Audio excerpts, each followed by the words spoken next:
নমস্কার, নিউজ নাওতে আমি জিনা আপনাদেরকে স্বাগত জানাচ্ছি 24 আওয়ার্স টিভির পর্দায়। এই মুহূর্তে মালদায় মুখ্যমন্ত্রী তিনি সাংবাদিকদের সঙ্গে বৈঠক করছেন।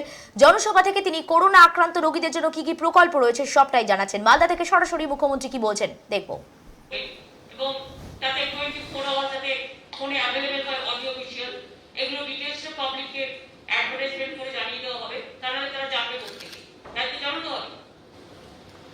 এবং স্পেশাল অ্যাপস করা যা করা সেগুলো সমস্ত সরকারি সিদ্ধান্ত করবে, সরকারি অফিসাররা যা করার করবে।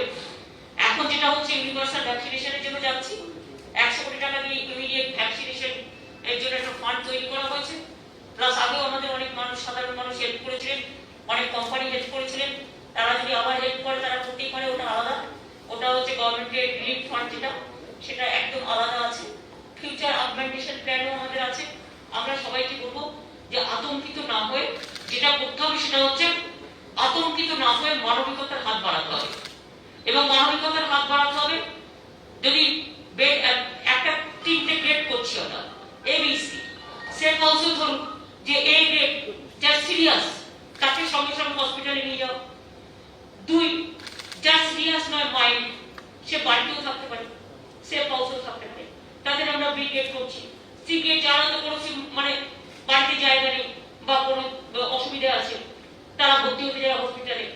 সিরিয়াস পেশেন্ট না নিয়ে কর্নারিং বেড যেটা প্রয়োজন নেই সেটা দখল করে রাখার কোনো প্রয়োজন নেই। আমরা বলছি যার প্রয়োজন তার জন্য বেডটা রাখা হোক, যার প্রয়োজন নেই তারা সেফ হাউস থাকুক, বাড়িতে আইসোলেশনে থাকুক, কাউন্সিলিং নিক। আমরা ভ্যাকসিনেশন আরো প্রতিদিন প্রায় 40,000-এর মতো ভ্যাকসিনেশন আমরা দিচ্ছি এবং এগুলো 400 সেন্টার থেকে প্রায় চলছে, এখনো চলছে ভ্যাকসিনেশনটা, এইভাবেই চলছে এবং এটা কন্টিনিউ করবে। আস্তে আস্তে আস্তে আস্তে সব জেলায় আমরা টোটাল অ্যাক্সেস পেয়ে গেলে জেলাগুলোকেও টোটাল কোঅর্ডিনেট করে কাজটা করা হবে। এই সিদ্ধান্তগুলো নেওয়া হয়েছে কোভিডের জন্য এবং বারবার আমি বলবো যে ভয় পাবেন না, আতঙ্কিত হবেন না। আর যারা কোভিড পেশেন্ট, যারা হোম আইসোলেশন আছেন বা সেফ হাউসে আছেন, পারমিশন নিয়ে নিশ্চয়ই আপনারা ভোটটা নিজেদের দেবেন। তবে আমি ইলেকশন কমিশনকে নিশ্চয়ই বলবো কোভিড পেশেন্টদের জন্য তাদের তো একটা 6টার সময় ভোট দেওয়ার ব্যাপার আছে, কিন্তু যারা হসপিটালাইজ হচ্ছে বা যারা ধরুন ভোটটা দিতে চায়, যেহেতু এই সময় হয়েছে, আমরা যারা হসপিটালে আছে সিরিয়াস পেশেন্ট, তারা যদি ভোটটা দিতে চায় বা মাইল্ড পেশেন্ট যদি কেউ হসপিটালে থাকে, তাদের পোস্টাল ব্যালট অ্যালাউ করা উচিত বলে আমি মনে করি। সেটা ঠিক মতো কি কায়দা করে করবে না করবে এটা ইলেকশন কমিশন জানে, বাট আমরা একটা রিকোয়েস্ট করবো, কারণ এখন দেখেছি আমি 80 ওপর যাদের বয়স তাদের বাড়ি থেকে পোস্টাল ব্যালট কালেকশন করা হচ্ছে, সুতরাং তারা চাইছে। সুতরাং এক্ষেত্রেও ধরুন আমার 51,000 যদি হোম আইসোলেশনে থাকে, তারা হয়তো দেবে, কিন্তু 7,500 আমার যেটা পেশেন্ট আছে হসপিটালে ভর্তি, বিভিন্ন জায়গায় ভর্তি, হয়তো সে ভোটটা দিতে পারে, কিন্তু হয়তো তার একটু অক্সিজেন স্যাচুরেশন কম আছে, তাই হয়তো সে ভর্তি হচ্ছে। এটাই। সুতরাং এই সিদ্ধান্তগুলো আমরা নিজেদের মধ্যে নিচ্ছি এই কারণে যে এমার্জেন্সি। আমরা কোভিডের সাথে লড়াই করতে একটুও মানে পেছপা হবো না এবং আমরা মনে করি এটা একটা ঝড় থেমে যাবে একদিন, এটা আমি বিশ্বাস করি।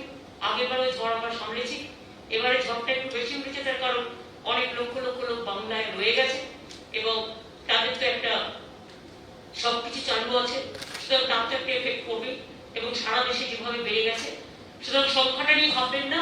এটা এতটাই ইনফেকশন মানে এতটাই টাচি যে একজন পুলিশ কনস্টেবল হলে তার পুরো ব্যাটালিয়ন নিয়ে যদি টোটালটা করেন তাহলে 1,000 জনের হবে। সুতরাং নাম্বার নিয়ে ভয় পাওয়ার কোনো কারণ নেই। এটা হচ্ছে রোগটা যাতে ভালো হয়ে যায় সেদিকটা দেখতে হবে। যাদের কোনো রকম প্রবলেম আছে তারা নিজেদের টেক কেয়ার করবে। সাংবাদিকদেরও আমরা দিয়ে দিয়েছি, আমাদের কলকাতায় যারা সাংবাদিকরা আছে তারা কিন্তু ভ্যাকসিন নিয়ে নিয়েছে এবং আপনারা জেলায় জেলায় ডিএমকে রিকোয়েস্ট করবেন, যখন জেলায় জেলায় দেবেন তখন আপনারাও নিয়ে নেবেন সবাই। ভ্যাকসিনের দাম বাড়ানো হয়েছে না, আমি দেখেছি, আমি এটা কিছুক্ষণ আগে দেখলাম যে সিরামে করেছে কি সেন্ট্রাল গভর্নমেন্টকে দিয়েছে 150 টাকা আর রাজ্য সরকারকে বলছে 400 টাকা দেবে আর বলছে প্রাইভেটকে দেবে 600 টাকা। এটা আমি বলেছি, এটা আমি একটা স্ট্রং চিঠি লিখছি, যেটা কেন হবে, ওয়াই দিস ডিসক্রিমিনেশন? এখন কি ব্যবসা করার সময় না এখন লোক বাঁচানোর সময়? আর অক্সিজেন সিলিন্ডারের উপর আমরা নজর রাখছি যে কেউ এটাকে হোর্ডিং করছে কিনা দাম বাড়াবার জন্য। মানুষ যখন বিপদে পড়ে তখন মানুষ মানুষকে সাহায্য করতে হয়, এটার নামই মানবিকতা। মনুষ্যত্ব না থাকলে চিকিৎসা স্বাস্থ্য কোথা থেকে আসে? আর আমি থ্যাংকস জানাচ্ছি আমার সমস্ত চিকিৎসক যে পরিবার আছে, যে ডাক্তার থেকে শুরু করে, নার্স থেকে শুরু করে, সিস্টার থেকে শুরু করে, আমাদের সমস্ত বিভিন্ন প্যাথোলজিস্ট থেকে শুরু করে, আমাদের যত ব্লাড ডিপার্টমেন্ট থেকে শুরু করে অল ডিপার্টমেন্ট, সকলকে, টেকনিক্যাল স্টাফ থেকে শুরু করে তারাও কন্টিনিউয়াস কাজ করছে। তাদের অবশ্য ভ্যাকসিনটা দেওয়া হয়ে গেছে, কিন্তু ডাবল ভ্যাকসিন দেওয়ার পরেও দেখা গেছে কয়েকটা কেস কিন্তু হয়েছে। যেমন আমাকে ফিরাদ হাকিম একটা, আমি ওকে জিজ্ঞেস করছিলাম যে তোদের কি খবর, তো আমাকে একটা বলছিল যে দিদি প্রায় আমাদের কলকাতায় 1.1%, মানে 100 জন 150 জন আছে যারা ডবল ভ্যাকসিন দেওয়ার পরেও কিন্তু কোভিড আবার হয়েছে। তবে একটাই বলছে যে যেটা খুব সিরিয়াসলি হতো এই ভ্যাকসিনটা নিয়ে নেওয়ার ফলে, সেটা হচ্ছে সিরিয়াসনেসটা কম। এই পর্যন্ত মালদায় আপনাদের সাথে আবার 24 তারিখে আমার দেখা হবে, কালকেও মিটিং আছে, মিটিং করে আমি বেরিয়ে যাবো কালকে। সেই জন্য আজ আপনাদের বলেছিলাম আমি আবার আসবো, তাই আজকে আপনাদের সাথে আমার দেখা হলো। Thank you so much for your cooperation. এবং আবার আমি 24 তারিখে মালদায় একবার আসবো, তখন প্রয়োজন পড়লে বলবো, ওদের সুযোগ পাবো কিনা জানি না, কিন্তু আপনারা অনেকটাই হেল্প করেছেন এই ব্যাপারে, সেই জন্য। অফকোর্স আমি প্রাইম মিনিস্টারকে লিখবো, তার কারণ আমি দেখেছি, আমি কতগুলো টুইট দেখেছি এক্ষুনি কিছুক্ষণ আগে, যে 150 টাকা যেটা সেন্ট্রাল গভর্নমেন্টকে দেওয়া হতো সেটা 400 টাকা করে দিয়েছে স্টেট, এবং প্রাইভেটকে করে দিয়েছে 600। তো প্রাইভেটকেই 600 করবে কেন? আমার মনে হয় there should not be any discrimination. এবং এখন যখন এটা বেশি প্রয়োজন, এমার্জেন্সি, তখন মানুষকে সাহায্য দেওয়া উচিত না ব্যবসা করা উচিত? কোনটা? যে কোনো একটা করুন। এই জন্য সেন্ট্রাল গভর্নমেন্টকেও ডিসিশন নিতে হবে। জনগণের উপর সবটা ছেড়ে দিলে তো হবে না। আমরা সবটাই বন্ধ করতে দেওয়া হয়নি কেন এতদিন? তাহলে তো বেঁচে যেত অনেক মানুষ। লকডাউনের কোনো বিকল্প? না না, লকডাউন আমি এখন ভাবছি না। লকডাউন ভেবেন না, এমনিতে লোক 1 বছর ধরে সব বিজনেস টিজনেস সব মার, এমনকি হকার থেকে শুরু করে, বেকার থেকে শুরু করে, যারা দুটো করে খায়, সবার অবস্থা খুব খারাপ। সবাই সাবধানে থাকুক এটা আমরা বলবো, মাস্ক পরুক এটা আমরা বলবো, কিন্তু আমি এটা বলবো না কাজকর্ম বন্ধ করে ঘরে বসে। যারা আইসোলেশনে থাকবে সেটা থাকবে, যদি কোভিড হয়ে থাকে নিশ্চয়ই যত্ন করবে, নিজেকে শরীর রাখবে, যাতে পরিবারের কাজ না হয় সেটা দেখতে হবে, নিজেকে শরীর রাখতে হবে।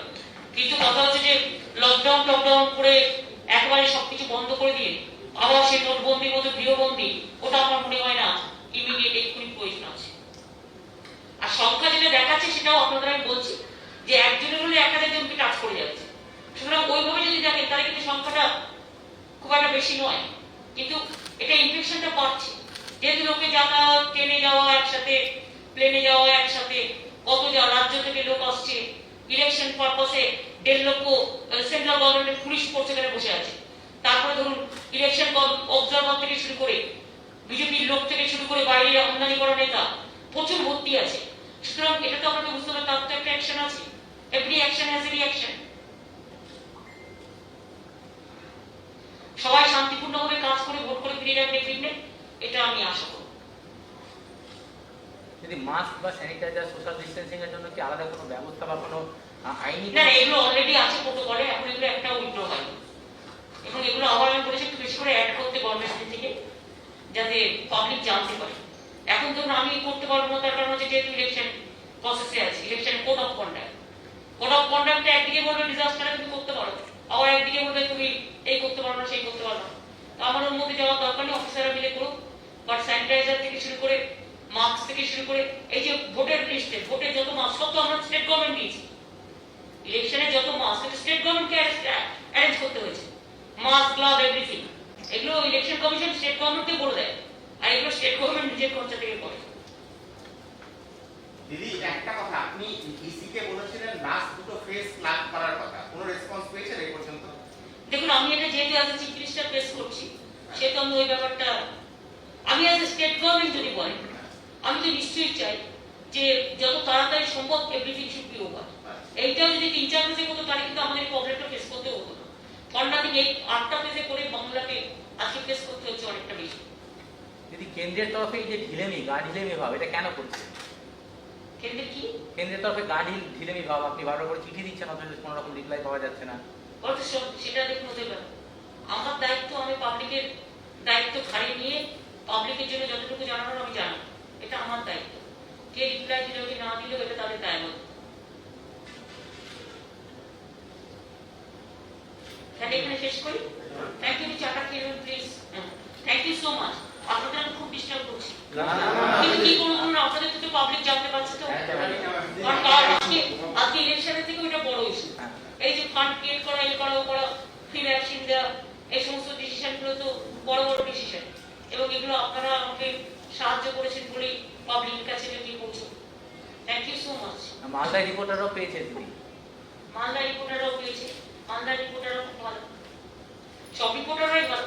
রিপোর্টাররা আমার বন্ধু, মালিকরা কে কখন কাকে সাপোর্ট করবে না করবে that is up to their policy decision, but এমনি মানুষ হিসেবে প্রত্যেকটা রিপোর্টারের সাথে আমার ভালো রিলেশন।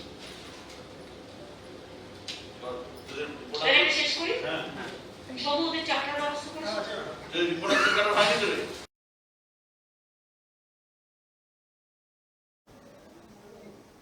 আপনাদেরকে দেখাচ্ছিলাম মালদাতে সাংবাদিক বৈঠক করছেন মুখ্যমন্ত্রী মমতা বন্দ্যোপাধ্যায়, এবং সেখানে কিন্তু তিনি অবশ্যই নির্বাচনের কথার প্রসঙ্গ এড়িয়ে গিয়ে সবার আগে যেটা বলেন কোভিড পরিস্থিতির কথা।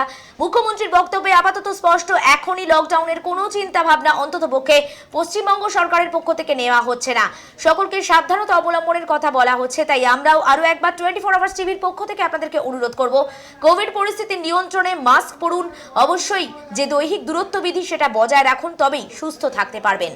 চোখ রাখবো খবরে। কোভিডে আক্রান্ত হয়ে মৃত্যু হয়েছে শঙ্খ ঘোষের, যার মৃত্যু জেরে নক্ষত্র পতন সাহিত্য মহলে। সকাল থেকেই সে খবরে চোখ রেখেছি আমরা, এবং এই নক্ষত্র পতনে কিছুটা হলেও শোকাহত হয়ে পড়েছেন কবি সাহিত্যিকরা।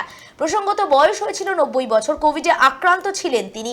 আজ সকালে হোম আইসোলেশনে থাকাকালীন নিজের বাড়িতেই তার মৃত্যু হয়।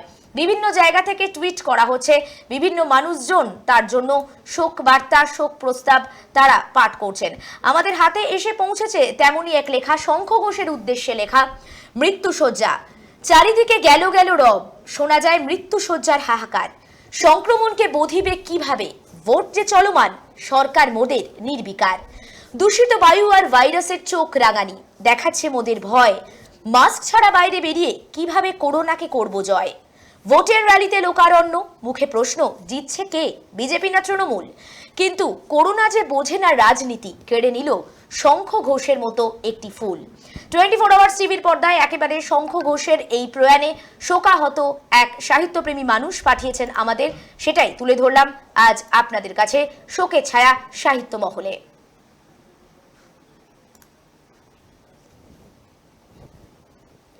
চোখ রাখবো পরের খবরে। কোভিডকে নিয়ে ক্রমাগত কেন্দ্রীয় সরকারের বিরুদ্ধে তোপ দাগছেন স্বয়ং মুখ্যমন্ত্রী মমতা বন্দ্যোপাধ্যায়।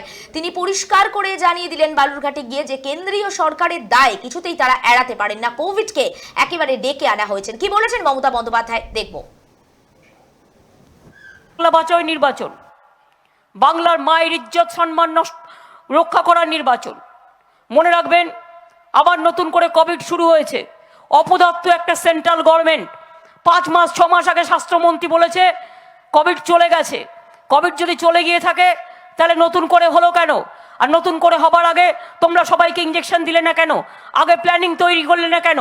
আগে প্ল্যানিং তৈরি করে না, আর ইলেকশনের সময় এখন লক্ষ লক্ষ লোককে নিয়ে এসে বাংলায় ছেড়ে দিয়েছে, যেন মনে হচ্ছে ছেড়ে দিয়েছে এই কারণে ক্ষত্রিয় সেনার মতো ছেড়ে দিয়েছে, যেন তারা গিয়ে শুধু বিজেপির হয়ে প্রচার করে বেড়াচ্ছে আর কোভিড ছড়াচ্ছে। এই হচ্ছে এদের কাজ। একদিকে বিজেপি আর একদিকে বামপন্থকে ভোট দিয়ে কি করবেন? মুখ্যমন্ত্রী মমতা বন্দ্যোপাধ্যায় কেন্দ্রীয় সরকারকে কোভিড নিয়ে তোপ দাগার পাশাপাশি বহিরাগত তথ্যকে একেবারে ভোট ষষ্ঠীর আগেও খাড়া করছেন। বালুরঘাটে জনসভা থেকেও ঠিক একই কথা শোনা গেল তার মুখে। বহিরাগত তথ্য কতটা বিজেপিকে ব্যাকফুটে রাখবে বা তৃণমূলকে ফ্রন্টফুটে রাখবে, ইতিমধ্যেই প্রশ্ন তুলছে রাজনৈতিক মহল। শুনবো মুখ্যমন্ত্রী কি বলছেন। দেখছেন করোনা চলে গেছিল, কেন্দ্রীয় সরকার বলল করোনা চলে গেছে, তাহলে আবার হলো কি করে? আর দ্বিতীয়বার হচ্ছে মানে আরো বেশি করে হচ্ছে, ছড়িয়ে দিয়ে চলে যাচ্ছে লক্ষ লক্ষ লোক বাইরে থেকে নিয়ে এসে বহিরাগতদের দিয়ে। যেটা আমি প্রথম থেকে বলেছি, বহিরাগতরা এই সমস্ত করে বেড়াচ্ছে, গুন্ডামি করে বেড়াচ্ছে আর রোগ ছড়াচ্ছে। করোনা ম্যান মেড ভাইরাস নয়, করোনা মোদি মেড, এমনটাই বলছেন। মোদি মেড ডিজাস্টার করোনাকে আখ্যা দিচ্ছেন মুখ্যমন্ত্রী মমতা বন্দ্যোপাধ্যায়। বালুরঘাটের সভা থেকে এভাবেই তোপ দাগলেন তিনি করোনা নিয়ে স্বয়ং প্রধানমন্ত্রী নরেন্দ্র মোদীকে। কি বলছেন মমতা বন্দ্যোপাধ্যায় দেখব। মনে রাখবেন এটা ম্যানমেড ডিজাস্টার নয়। উনি জনগণের ওপরে চাপিয়ে দিয়েছে প্রাইম মিনিস্টার, যে জনগণ এবার ঠিক করবে। জনগণ তুমি বাড়িয়ে দিয়ে এবার বলছে জনগণ দেখবে, জনগণের মাথার উপর বোঝা চাপিয়ে দিয়ে। এটা গভর্নমেন্ট অফ ইন্ডিয়ার ডিজাস্টার, মোদি মেড ডিজাস্টার। মনে রাখবেন, it is not that man made disaster. Serious জিনিস। সারা দেশে ওষুধ নেই, ইঞ্জেকশন নেই, ঘর ভোলানো, পর ভোলানো, ঘর জ্বালানো, সব বিদেশে ওষুধ পাঠিয়ে দিয়েছে। আমাদের দেশের তৈরি করা ওষুধ পাঠিয়ে দিয়েছে 65%, 100%-এর মতো বাইরের দেশে। আর দেশে ওষুধ নেই, দেশে ইঞ্জেকশন নেই, দেশে অক্সিজেন নেই। শুধু আমাদের নয়, দিল্লি থেকে শুরু করে হাহাকার চলছে, মহারাষ্ট্র থেকে শুরু করে। প্রয়াত হয়েছেন বিশিষ্ট সাহিত্যিক কবি শঙ্খ ঘোষ। তার মৃত্যুতে শোক জ্ঞাপন করেছেন মুখ্যমন্ত্রী মমতা বন্দ্যোপাধ্যায়। তিনি গান স্যালিউটের কথা বলেছিলেন, কিন্তু গান স্যালিউটে খুব একটা বেশি আগ্রহী নয় পরিবার। কোভিড পরিস্থিতির মধ্যেও যতটা সম্ভব বিধি মেনেই তার শেষকৃত্য সম্পন্ন হবে মুখ্যমন্ত্রী জানাচ্ছেন। শোক জ্ঞাপন করছেন মুখ্যমন্ত্রী মমতা বন্দ্যোপাধ্যায়। কি বলেছেন তিনি দেখাবো। আপনাদের এই অঙ্গনে, আপনাদের এই প্রাঙ্গণে আছে, তাই শঙ্খদার মৃত্যুতে আমরা সকলে শোক জ্ঞাপন করছি। ডেড বডি যতক্ষণ পর্যন্ত শেষ না হয়, ততক্ষণ পর্যন্ত অন্তিম যাত্রা না হয়, ততক্ষণ পর্যন্ত শোক, কন্ডোলেন্স যেটা মৌন করে যেটা করা, সেটা আমরা করি না। আমরা নিয়ম আফটার দ্য ক্রিমেশন করি। সেই জন্য আমরা এখান থেকে শোক জ্ঞাপন করছি। তার পরিবারবর্গকে, তার শুভানুধ্যায়ী সকলকে আমরা আমাদের কন্ডোলেন্স, শোক জানাচ্ছি। এবং রাষ্ট্রীয় সম্মানের সাথে সসম্মানে তিনি কোভিড নিয়ে মারা গেছেন, তা সত্ত্বেও রাষ্ট্রীয় সম্মানের সাথে তাকে যাতে শেষ সম্মান দেওয়া হয়, সেটা আমি অলরেডি চিফ সেক্রেটারিকে ইনস্ট্রাকশন দিয়েছি। প্রয়াত কবি সাহিত্যিক শঙ্খ ঘোষের মৃত্যুতে শোক প্রকাশ করে টুইট করেছেন স্বয়ং নরেন্দ্র মোদী। তিনি বলছেন, গোটা দেশ এই ঘটনায় শোকাহত। Shri Shankha Ghosh will be remembered for his contributions to Bengali and Indian literature. His works were widely read and admired. Saddened by his demise, condolences to his family and friends. Om Shanti. স্বয়ং নরেন্দ্র মোদী এই টুইটটি করেন আজ দুপুরে। তিনি শোক জ্ঞাপন করেছেন। তার পাশাপাশি তিনি বলেছেন যে এই এক অপূরণীয় ক্ষতি। চলে গেলেন কবি শঙ্খ ঘোষ। তিনি প্রয়াত হওয়ায় নক্ষত্র পতন বাংলা সাহিত্য জগতে স্বীকার করছেন বাংলা থেকে দেশ প্রত্যেকেই।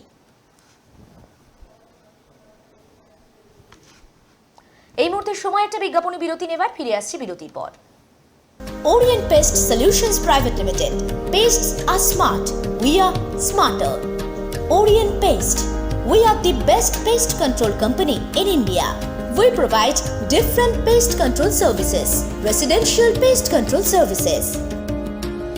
We also provide you commercial pest control services. Fumigation pest control services are available here. Termite control services, only under one roof. Orient Pest Solutions Private Limited. Our official address 200W SP Mukherjee Road, Kolkata 700026, West Bengal, India. ছাপা শাড়ি মানেই কৃষ্ণা শাড়ি। ঘরে কিংবা বাইরে, উৎসবে কিংবা যে কোনো অনুষ্ঠানে ব্যবহারের জন্য উন্নত মানের নজর কাড়া নানা রকমারি ডিজাইনের ছাপা শাড়ি অথবা নাইটি কিনতে হলে অবশ্যই আপনার প্রথম পছন্দ হবে কৃষ্ণা শাড়ি। বিশদে জানতে যোগাযোগ করুন আমাদের ওয়েবসাইট www.shahadesignsareecenter.com। আমাদের ইমেল আইডি shahadesignsareecenter@gmail.com। ছাপা শাড়ি মানেই কৃষ্ণা শাড়ি। ওকেশন যাই হোক, ডেলিভারি অন টাইম অ্যাপের সঙ্গে কেক বা যে কোনো ফুড গ্রোসারি আইটেমের পিক আপ অ্যান্ড ড্রপ এখন সহজ। আজই ডাউনলোড করুন delivery on time app. Occasion যাই হোক, ডেলিভারি অন টাইম অ্যাপের সঙ্গে কেক বা যে কোনো ফুড গ্রোসারি আইটেমের পিক আপ অ্যান্ড ড্রপ এখন সহজ। আজই ডাউনলোড করুন ডেলিভারি অন টাইম অ্যাপ।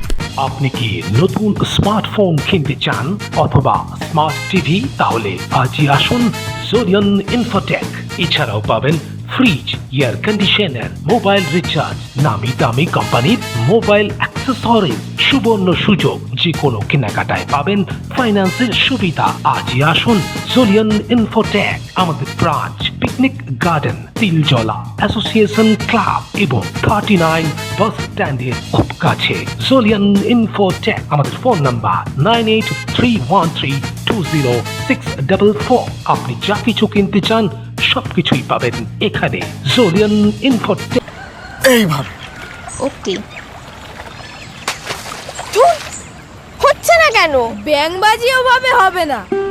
তাহলে কিভাবে হবে? চাকতিটা ঠিক 20 ডিগ্রি অ্যাঙ্গেলে দারুণ স্পিডে সারফেস হিট করলে বিপরীত হাইড্রোডাইনামিক চাপের ফলে জল থেকে লাফিয়ে উঠবে, নইলে ডুবে যাবে। এসে গেল সবার জন্য বাংলায় পড়াশোনার আধুনিক অ্যাপ টিউটোপিয়া। দুনিয়া যেভাবে পড়ে আজ বাংলার ঘরে ঘরে। আচার, ট্যামারিন, তেঁতুল তো না না, বেল বেল, কদবেল। হোয়াট বেল? Wood apple. হ্যাঁ, উড অ্যাপেল, রিমোনিয়া অ্যাসিডিসিমিয়া। এসে গেল সবার জন্য বাংলায় পড়াশোনার আধুনিক অ্যাপ টিউটোপিয়া। দুনিয়া যেভাবে পড়ে আজ বাংলার ঘরে ঘরে। ফিরে এলাম বিরতির পর। ক্রমাগত করোনার দাপট বাড়ছে, তাই করোনা নিয়ে সচেতন করতে এবার এগিয়ে এলো পুলিশ প্রশাসনও। জনগণকে সচেতন করতে উদ্যোগ গ্রহণ করা হলো মাদারিহাট থানার পুলিশ এবং মাদারিহাট ট্রাফিক পুলিশের পক্ষ থেকে। বুধবার মাদারিহাটের বিভিন্ন জায়গায় জনগণকে করোনা নিয়ে সচেতন করা হয়, মাইকিং করা হয়, পথ চলতি মানুষকে মাস্ক দেওয়া হয়, বোঝানো হয় করোনা থেকে বাঁচতে হলে মাস্কের সাপোর্ট সব থেকে বেশি দরকার। আলিপুরদুয়ার থেকে অগ্রজ রায়ের রিপোর্ট, 24 আওয়ার্স টিভি।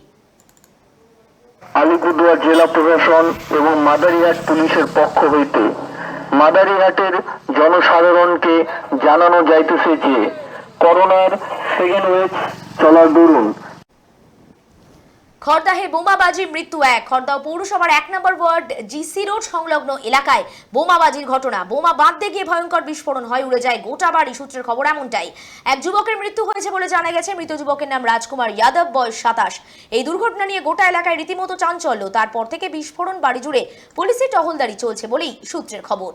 সুমিত পোশাকের রিপোর্ট, 24 আওয়ার্স টিভি। আমরা কিছুই জানি না, ছেলেটা খেলাধুলার মধ্যে থাকতো। এই যে মাঠটা আমি দাঁড়িয়েছি, এখানে টুর্নামেন্ট হলে অংশগ্রহণও করতো, সামাজিক কাজও করতো। কালকে রাত্রি ঠিক কী হয়েছে জানি না। তারপর এই সকালে শুনলাম যে এরকম ঘটনা ঘটেছে। বলছি, এই যে বাড়িটার মধ্যে, বাড়িটার যা পরিস্থিতি দেখা যাচ্ছে, তো ভয়াবহ বিস্ফোরণ হয়েছে। তো এই সম্পর্কে তো আমি কিছু সেরকম জানি না। আচ্ছা, কখন কে বা কারা কি করেছে এটা আমি ঠিক জানি না। একদিকে অন্নপূর্ণা পুজোর নবমী তিথি, অন্যদিকে আজ রামনবমী উৎসব। সেই উৎসব পালনে বিজেপির রাজ্য সভাপতি দিলীপ ঘোষ। মূলত রাজ্য জুড়ে চলছে ভোট পুজো, তার মধ্যেই বাসন্তী পুজো, অন্নপূর্ণা পুজো এবং রামনবমী পালিত হচ্ছে। চিত্রালয় মেলা ময়দানে হেলিকপ্টারে নেমে শোভাযাত্রা করে বেনাচিতির অগ্রণীর কালী মন্দিরের কাছে অবস্থিত হনুমান মন্দিরে পুজো দিলেন স্বয়ং দিলীপ ঘোষ। আবার শোভাযাত্রায় বেরিয়ে পড়েন। এরপর একের পর এক সভা করবেন তিনি পাণ্ডবেশ্বর বিধানসভা, জামুরিয়া বিধানসভা, কুলটি বিধানসভায়, এমনটাই জানা যাচ্ছে। তবে ক্রমাগত যেখানে করোনার দাপট বাড়ছে, সেখানে কি করে জনসভা চলছে, সাধারণ মানুষের মুখে সেই প্রশ্ন বারবার ঘোরাফেরা করছে। দুর্গাপুর থেকে তপতি পালের রিপোর্ট, 24 আওয়ার্স টিভি। প্রার্থী আক্রান্ত হয়েছে, তাতে ভোট আটকাচ্ছে না, মানুষ আরো বেশি উৎসাহে ভোট দিচ্ছে। এই হিংসা আর অত্যাচারের বিরুদ্ধে এবার ভোট হচ্ছে, এটাই পরিবর্তনের ভোট। দিলীপ দা, টিটাগড়ে ঝামেলা হচ্ছে, ঝামেলা অনেক জায়গায় হচ্ছে, জানে ওরা ওখানে ঝামেলাই করতে হবে, কিন্তু ঝামেলা করে কোনো লাভ হবে না। সাধারণ মানুষের ভয় কেটে গেছে, তারা ভোট দিচ্ছেন। আর ভোটের রেজাল্ট বেরোলে তখন বুঝতে পারবেন যে হিংসা ফিংসা সব শেষ হয়ে গেছে। কুলটি বিধানসভার সংযুক্ত মোর্চা মনোনীত কংগ্রেস প্রার্থী চণ্ডী চ্যাটার্জির সমর্থনে এক সভার আয়োজন করা হয়। প্রধান বক্তা হিসেবে উপস্থিত ছিলেন পশ্চিমবঙ্গের নন্দীগ্রামের হাই ভোল্টেজ কেন্দ্রের সংযুক্ত মোর্চার প্রার্থী মীনাক্ষী মুখার্জি। মূলত কুলটি বিধানসভার নিয়ামতপুর নিউ রোড এলাকায় নির্বাচনী সভা অনুষ্ঠিত হয়, যেখানে মীনাক্ষী মুখার্জির বক্তব্য শোনার জন্য সেখানে উপস্থিত যে সমস্ত কর্মী সমর্থকেরা ছিল, তাদের মধ্যে আগ্রহ ছিল দেখার মতো। আসানসোল থেকে উজ্জ্বল দাশগুপ্তর রিপোর্ট। এখন আপনি পড়ে যাচ্ছেন ইলেকট্রিকের স্কুটি থেকে, যেমন নন্দীগ্রামে আপনি লড়াই করতে গেলেন, বললেন যে আমি নন্দীগ্রামের বুথগুলোকে আগলে দিচ্ছি, বুথ ছাপ্পা করতে দেব না। শুনে একটু অবাক লাগছে না? বলছে বুথ ছাপ্পা করতে দিব না। আমি তো যেদিন ওইখানে শুনেছিলাম ইলেকশনের দিন যে দিদিমণি আমরা যখন বুথে বুথে ঘুরছি যে ছাপ্পা করতে দেবো না, বুথে বুথে যখন ঘুরছি যে মানুষ নিজের পছন্দ মতো ক্যান্ডিডেটকে ভোট দিই, তখন দুপুরের পর শুনলাম ফোন এলো আমাদের পার্টি অফিস থেকে, নন্দীগ্রাম পার্টি অফিস থেকে, বলছে দিদি তোমার দিদি কিন্তু বসে গেছে বয়ালে। বললাম কেন রে? বলছে যে বুথের ছাপ্পা আটকাতে হবে। আমার তো বমি লেগে গেল শরীরে, মনে হচ্ছে যেন কেন একটা আনইজি ফিল হচ্ছে। আপনাদের হয়েছে কিনা জানি না দুপুরবেলা টিভিটা দেখে, কিন্তু আমাদের হয়েছে। ভাবছিলাম সকাল থেকে কি খেলাম কি না খেলাম, খালি পেটে আছি না ঘুরে বেড়াচ্ছি তার জন্য, আসলে তা নয়। হঠাৎ করে মনে হলো যেন ওই বাংলাতে বিড়ালের কথা আছে না, বিড়াল বলে যে মাছ খাবো না, আজ ছবো না, কাশি যাবো। যারা ছাপ্পা করে ভোটে জিতলো, যারা দুবার পঞ্চায়েতের ইলেকশনে নমিনেশন করতে দিল না, যারা একটা কলেজের ইলেকশন করতে দিল না, 132টা পঞ্চায়েতের ইলেকশন করতে দিচ্ছে না, যারা জায়গাতে জায়গাতে ভূতের ছাপ্পা করে তৃণমূলের পার্টিটা জিতেছে, আজকে তাদের রানী, তাদের ডাকাত দলের যেটা দস্যু রানী সর্দার, সে বলছে যে আমি নন্দীগ্রামে বসে আছি কি না ভূতের ছাপ্পা আটকাবো, ভূতের ছাপ্পা আটকাবো। অত্যন্ত গুরুত্বপূর্ণ খবর, নাসিকের হাসপাতালে মর্মান্তিক দুর্ঘটনা, 22 জনের মৃত্যু হয়েছে এমনটাই জানা যাচ্ছে। নাসিকের হাসপাতালে রিফিলিং এর সময় অক্সিজেনের ট্যাঙ্কার লিক এবং তারপরই সেখান থেকে অক্সিজেনের সমস্যা হয়, যার জেরে এখনো পর্যন্ত 22 জনের মৃত্যু হয়েছে এমনটা জানা গেছে। মৃতদের পরিবারের প্রতি শোক জ্ঞাপন করেছেন স্বয়ং অমিত শাহ। অন্যদিকে এই মুহূর্তের অত্যন্ত গুরুত্বপূর্ণ আপডেট, করোনার নতুন শ্রেণীর সঙ্গে লড়াইয়ে কার্যকর কোভ্যাক্সিন। আইসিএমআর এর নতুন গবেষণা, স্বাস্থ্য মন্ত্রকের দাবি কোভিশিল্ড এবং কোভ্যাক্সিন করোনার সঙ্গে লড়াইয়ে বেশি কার্যকর। কোভ্যাক্সিন বেলাগাম হতে থাকা করোনার জন্য এটা অত্যন্ত পরিমাণে যারা আক্রান্ত হচ্ছেন এবং যারা আশঙ্কা করছেন তাদের জন্য ভালো খবর মনে করছেন অনেকেই, কারণ কোভ্যাক্সিন এবং কোভিশিল্ড এর কার্যকারিতা নিয়ে উঠছিল প্রশ্ন। এবার স্বাস্থ্য মন্ত্রকের পক্ষ থেকে পরিষ্কার করে দেওয়া হলো গোটা বিষয়টি। চোখ রাখবো পরবর্তী খবরে।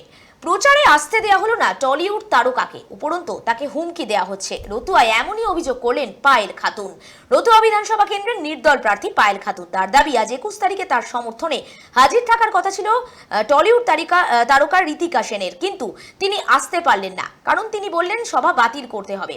তাকে হুমকি দেওয়া হয়েছে, যার জেরে তিনি ফিরে যাচ্ছেন এমনটাই করছেন তিনি, অভিযোগ করছেন স্বয়ং পায়েল খাতুন। তিনি বলছেন কিছুদিন আগে অঞ্জু ঘোষকে নিয়ে সভা হয়েছিল, প্রচারে ঝড় তুলেছিলেন, তাই বিরোধীরা ভয় পেয়েছে। পায়েল খাতুন বিরোধীদের উদ্দেশ্যে বলেন ভয় দেখিয়ে কোনো লাভ নেই, জনগণ তার সাথে, তাই রতুয়া বিধানসভায় জয় এবার নিশ্চিত। মালদা থেকে সুমিত ঘোষের রিপোর্ট। শুভকামনা জানিয়েছিলেন। হ্যাঁ, সবকিছু মানে উনি মানে মালদা এসেছিলেন কালকে। কোন হোটেলে ছিলেন? হোটেলে ছিলেন উনি, রয়্যাল পার্কে হোটেলে ছিলেন উনি। আপনার ব্যবস্থা করে দিয়েছিলেন? হ্যাঁ, আমরাই করেছিলাম, কিন্তু রাত 10টার সময় ফোন ওকে গিয়েছে, অনেক হুমকি, বিরোধী দলরা ওকে হুমকি দেখিয়েছে, তাই ও রাত 10টার সময় মানে ওখান থেকে মানে ভয়ে চলে যায়। তাই ঋতিকা 10টার সময় যখন চলে গেল, তো আমাদের মুম্বাই থেকে বিনীতা এসেছে আমাদের প্রোগ্রামে, মুম্বাই থেকে এসেছেন, তাই বিরোধীরা বুঝতে পেরেছে, ওই জন্য আমি থেমে থাকিনি, আমি নিয়ে রোড শো করবো, আমি ভালো করেই মানে মানুষরা বুঝতে পারে যে আমি জিতবো, তাই বিরোধীদেরকে বলবো যে ভয় দেখে লাভ নাই, আমি জিতবো। গত 24 ঘন্টায় রাজ্যে করোনায় আক্রান্ত হয়ে মৃত্যুর সংখ্যা 46। করোনায় আক্রান্ত হয়ে মৃত্যু হয়েছে কবি শঙ্খ ঘোষের, করোনায় আক্রান্ত হয়েছেন মমতা বালা ঠাকুর, আক্রান্ত হয়েছেন সুজন চক্রবর্তী। শোনা যাচ্ছে করোনার কোপে এবার রেল একের পর এক ট্রেন বাতিল হচ্ছে, যার জেরে সমস্যার মধ্যে পড়ছেন নিত্যযাত্রীরা। ক্রমাগত করোনা নিয়ে আশঙ্কা বাড়ছে, তারই মধ্যে এবার একের পর এক আক্রান্তের সংখ্যা বৃদ্ধি। এই মুহূর্তের অত্যন্ত গুরুত্বপূর্ণ আপডেট, পাশাপাশি চোখ রাখবো ভোট, নির্বাচন এবং হিংসার খবর, যেখান থেকে পশ্চিমবঙ্গ যেন কিছুতেই আর কাটিয়ে উঠতে পারছে না সেই অবস্থা। আমডাঙ্গার কুচিয়াপাড়া গ্রামের এবার 69 নম্বর বুথ এলাকা থেকে একটি তাজা বোমা উদ্ধার করা হয়েছে। আমডাঙ্গা থানার পুলিশ বোমা উদ্ধার করেছে। পুলিশ গ্রামবাসী সূত্রে খবর, রাতেও 3-4টি বোমাবাজির শব্দ এসেছিল। ভোটের আগে যেভাবে বোমাবাজি চলছে তাতে আতঙ্কে থাকছেন সাধারণ মানুষজন। বোমা উদ্ধার ঘিরে রীতিমতো চাঞ্চল্য এলাকা জুড়ে। বারাসাত থেকে প্রদীপ দাসের রিপোর্ট, 24 আওয়ার্স টিভি। কি মনে হচ্ছে? আরে দুদিন আগে থেকে মাঠের মধ্যখানে ওই আইএসএফের ছেলেরা বোমা ফেলছিল, মাঠের ধারে বাড়ি সব মাঠের উপরে বহুত ফেলছিল, এতদিন ফেলছিল কিছু হয়নি। কালকে রাত্রিরে গ্রামের ঠিক মিডিল বরাবর ওরা ফেলেছিল, তা আমরা সবাই বাড়িতে ঘুমিয়েছিল। তারপরে রাত্রিবেলা উঠে দেখি ওদের ছেলেরাই সব এখানে ছিল, কেউ এখানে ছিল না। আমরা ভয়তে আবার চলে যাই, এটা করেছে আইএসএফ ছেলেরা, এখানে বোমাটা ফেলেছে। আপনারা কোন দল? পুলিশ এখানে পাঠিয়েছিল, 2 গাড়ি পাঠিয়ে আপাতত মোটামুটি 3 ঘন্টা পরে বোমাটা পুলিশ এসে নিয়ে গিয়েছে বা নিষ্ক্রিয় করেছে।